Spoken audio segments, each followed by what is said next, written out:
வாளைய விட புத்தி தான் ஷார்ப்னு நிரூபிச்ச ஒருத்தரை பத்தி தான் இன்னைக்கு நம்ம பார்க்க போறோம். அவர்தான் நம்ம எல்லாருக்கும் தெரிஞ்ச கிருஷ்ணதேவராயர் அரசவையோட விகடகவி தெனாலிராமன். அவரோட கதைகள்லாம் வெறும் ஜோக்ஸ் மட்டும் இல்ல, அதுல இருக்கிற தந்திரங்களை இன்னைக்கும் நம்ம யூஸ் பண்ணலாம். ஒரு பேராசை பிடிச்ச முட்டாள எப்படி ஜெயிக்கிறது? இந்த கேள்விக்கு தெனாலிராமன் கத்திய தூக்கல, பதிலுக்கு அவரோட மூளைய தான் யூஸ் பண்ணாரு. சொல்லப்போனா அவரோட எல்லா தந்திரங்களுக்கும் இதுதான் அஸ்திவாரம். தெனாலிராமனோட ஸ்டைலே தனி. அவர் எப்போதுமே நேருக்கு நேர் சண்டைக்கு போக மாட்டார். அதுக்கு பதிலா ஒரு எதிரியோட பலவீனத்தையே அவங்களுக்கு எதிரான ஒரு பெரிய ஆயுதமா எப்படி மாத்துறதுன்னு தான் நாம இன்னைக்கு பார்க்க போறோம். சரி, தெனாலியோட முதல் டெக்னிக் லாஜிக் ட்ராப், அதாவது தர்க்க பொறி. சிம்பிளா சொல்லணும்னா ஒருத்தரோட தப்பான லாஜிக்கையே வச்சு அவங்களுக்கு ஒரு பொறி வைக்கிறது. வாங்க, இது எப்படி வேலை செய்யுதுன்னு முத கதையில பார்க்கலாம். இந்த கதையில வர்ற வில்லன் யாருன்னா ஒரு பயங்கர பேராசை பிடிச்ச வட்டி கடைக்காரன். அவன் மக்களுக்கு அதிக வட்டிக்கு பணம் கொடுக்கறதோட இல்லாம பாத்திரங்களையும் வாடகைக்கு விட்டு சம்பாதிச்சிட்டு இருந்தான். ஆனா பாருங்க, அவனோட இந்த பேராசை தான் கடைசியில அவனுக்கே ஆப்பா முடிய போகுது. இப்போ தெனாலியோட மாஸ்டர் பிளானை ஸ்டெப் பை ஸ்டெப்பா பார்ப்போம். ஸ்டெப் தூண்டில் போடுறது. தெனாலி என்ன பண்றாருன்னா, வாடகைக்கு வாங்கின பானைகளை திருப்பி கொடுக்கும்போது கூடவே சில குட்டி பானைகளையும் வச்சு கொடுக்கறாரு. என்ன இதுன்னு கேட்டா, உங்க பானைங்க குட்டி போட்டிருக்குன்னு சொல்றாரு. பானை எப்படி குட்டி போடும்? இது ஒரு முட்டாள்தனமான விஷயம்தான். ஆனா அந்த வட்டிக்கடைக்காரன் அவனோட பேராசையால ஆஹா நமக்கு லாபமேன்னு இதை நம்பிறான். இதுதான் தெனாலி வச்ச பொறியோட முதல் படி. அந்த ஆள் அதுல காலை வச்சுட்டான். கொஞ்ச நாள் கழிச்சு தெனாலி மறுபடியும் அந்த வட்டி கடைக்காரன் கிட்ட போறாரு. ஐயா, எங்க வீட்ல ஒரு பெரிய விசேஷம், அதுக்கு கொஞ்சம் விலை உயர்ந்த தங்கம் வெள்ளி பாத்திரம்லாம் வேணும்னு கேக்குறாரு. உடனே அந்த ஆளுக்கு மூளையில பல்பு எரியுது. ஓஹோ, சாதாரண பானையே குட்டி போடுதுன்னா இந்த தங்கம் பானை வெள்ளி பானையெல்லாம் குட்டி போட்டா நமக்கு பெரிய லாபமாச்சேன்னு பேராசையில எல்லாத்தையும் தூக்கி கொடுத்துட்றான். ஆனா மாச கணக்கு ஆகியும் பாத்திரம் திரும்ப வரவே இல்லை. கடைசியில இந்த பஞ்சாயத்து ராஜா கிட்ட போகுது. அப்போதான் தெனாலி அவரோட ட்ராப்பை க்ளோஸ் பண்றாரு. ரொம்ப சிம்பிளா சொல்றாரு, மன்னா பானைங்க குட்டி போடும்னு சொன்னப்ப இவரு நம்புனாரு. அப்போ அந்த பானைங்க பிரசவத்துல இறந்து போச்சுன்னு சொன்னா அதையும் நம்பிதானே ஆகணும். பாத்தீங்களா, அந்த வட்டி கடைக்காரன் அவனோட பேராசையால எந்த லாஜிக்கை ஏத்துக்கிட்டானோ அதே லாஜிக்ல மாட்டி முழிக்கிறான். இதுதான் அந்த லாஜிக் ட்ராப்போட பவர். சரி, பேராசைய லாஜிக் வச்சு ஜெயிச்சாச்சு. அடுத்ததா போலித்தனத்தை எப்படி ஃபேஸ் பண்றது? அதுக்கு தெனாலி யூஸ் பண்ண ரெண்டாவது டெக்னிக் தான் அபத்தமான கண்ணாடி, அதாவது தி ஆப்சர்ட் மிரர். சிம்பிளா சொல்லணும்னா ஒருத்தரோட முட்டாள்தனத்தை வெளிச்சம் போட்டு காட்ட அவங்க பண்ற மாதிரியே இன்னொரு முட்டாள்தனமான விஷயத்த அவங்க முன்னாடியே செஞ்சு காட்டுறது. இந்த கதைக்குள்ள போலாம், மன்னர் கிருஷ்ணதேவராயருக்கு அவங்க அம்மா மேல உசுரே. ஆனா ஒரு சோகம், அவங்க அம்மா சாகிறதுக்கு முன்னாடி ஒரு மாம்பழம் சாப்பிடணும்னு ஆசைப்பட்டிருக்காங்க. ஆனா அந்த பழம் கைக்கு வர்றதுக்குள்ள அவங்க உயிர் போயிடுச்சே. இதனால மன்னர் ரொம்பவே மனசுடைஞ்சு போயிருக்காரு. மன்னர் இப்படி சோகத்துல இருக்கிறத பார்த்து அரசவையில இருந்த சில பேராசை பிடிச்ச புரோகிதர்கள் இதுதான் சாக்குன்னு ஒரு பிளான் போடுறாங்க.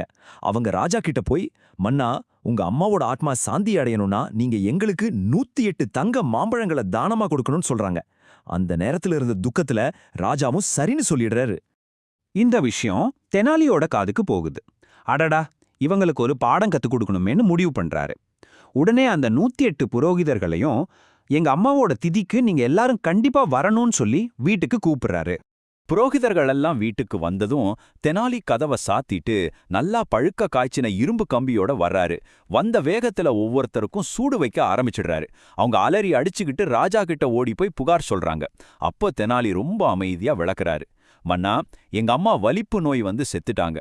அவங்களுக்கு அப்பவே சூடு வச்சிருந்தா பொழைச்சிருப்பாங்க. ஆனா அதை செய்ய முடியல.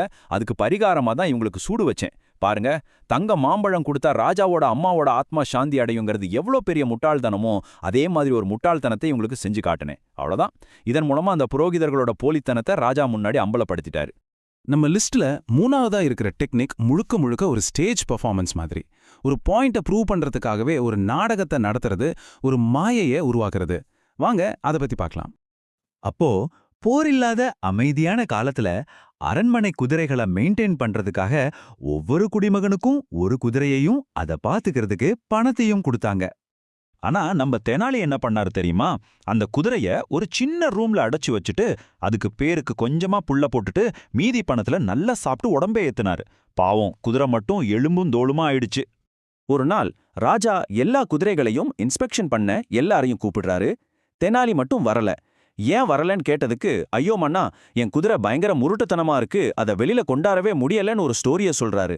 இதை கேட்டதும் ராஜாவுக்கு ஆர்வம் அதிகமாயிடுச்சு. உடனே ராஜா குதிரைப்படை தலைவரை அனுப்பி போய் பார்த்துட்டு வான்னு சொல்றாரு. அந்த தலைவருக்கு நல்ல நீளமா தாடி. அவர் அந்த கொட்டகையில இருந்த சின்ன ஓட்டை வழியா எட்டி பார்க்க உள்ள பசியில இருந்த குதிரை இவரோட தாடிய புல்லுன்னு நினைச்சு கப்புன்னு கடிச்சு இழுத்துருச்சு. ராஜா நேர்ல வந்து பாக்குறாரு, குதிரை எலும்பும் தோலுமா நிக்குது. அவருக்கு கோவம் தலைக்கேறுது. அப்போ தெனாலி சொல்றாரு பாருங்க ஒரு பதில். மன்னா, பசியில இருக்கும்போதே இந்த குதிரை இவ்ளோ ஆக்ரோஷமா இருக்குன்னா இதுக்கு நல்லா சாப்பாட போட்டிருந்தா எவ்ளோ மூர்க்கத்தனமா இருக்குன்னு யோசிச்சு பாருங்க. அவ்வளோதான். தன்னோட தப்பையே ஒரு பெரிய ட்ரெயினிங்கோட விளைவு மாதிரி காட்டி ராஜாவோட கோவத்தையே சிரிப்பா மாத்திட்டாரு. இதுதான் தெனாலியோட புத்திசாலித்தனம். ஸோ லாஜிக் ட்ராப், அபத்தமான கண்ணாடி, அப்புறம் இந்த ஏமாத்துற செயல் விளக்கம், இந்த 3 கதைகள்ல இருந்து நாம என்ன கத்துக்கிட்டோன்னு ஒரு ரவுண்ட பாத்திரலாம். இதுதான் தெனாலிராமனோட பிளேபுக். அதாவது ஒருத்தரோட பேராசையே யூஸ் பண்ணி அவங்களோட லாஜிக்லயே அவங்கள மாட்டி விடுறது. அடுத்தது அவங்களோட போலித்தனத்தை அம்பலப்படுத்த அவங்க பண்ற மாதிரியே ஒரு முட்டாள்தனமான விஷயத்த செஞ்சு காட்டுறது. கடைசியா ஒரு நாடகத்தையே நடத்தி ஒரு பாயிண்ட ப்ரூவ் பண்றது. இந்த 3மே ஒரு பிரச்சனைய நேரா பார்க்காம அவுட் ஆஃப் த பாக்ஸ் யோசிக்கிறதோட வெளிப்பாடுதான். அப்போ உங்க லைஃப்ல இருக்கிற தெனாலிராம யாரு? இல்ல சில நேரத்துல நீங்களும் ஒரு தெனாலிராமனா மாற வேண்டியிருக்கா? இந்த கதைகள்லாம் நமக்கு ஒரு விஷயத்த ரொம்ப தெளிவா சொல்லுது. பல நேரங்கள்ல ஒரு கூர்மையான வாளை விட கூர்மையான புத்தி தான் ஜெயிக்க வைக்கும். பிரச்சனைகளை எப்பவும் ஒரே கோணத்துல பார்க்காம சுத்தி வளைச்சும் யோசிக்கலாங்கிறதுக்கு தெனாலிராமன் தான் ஒரு பெஸ்ட் உதாரணம்.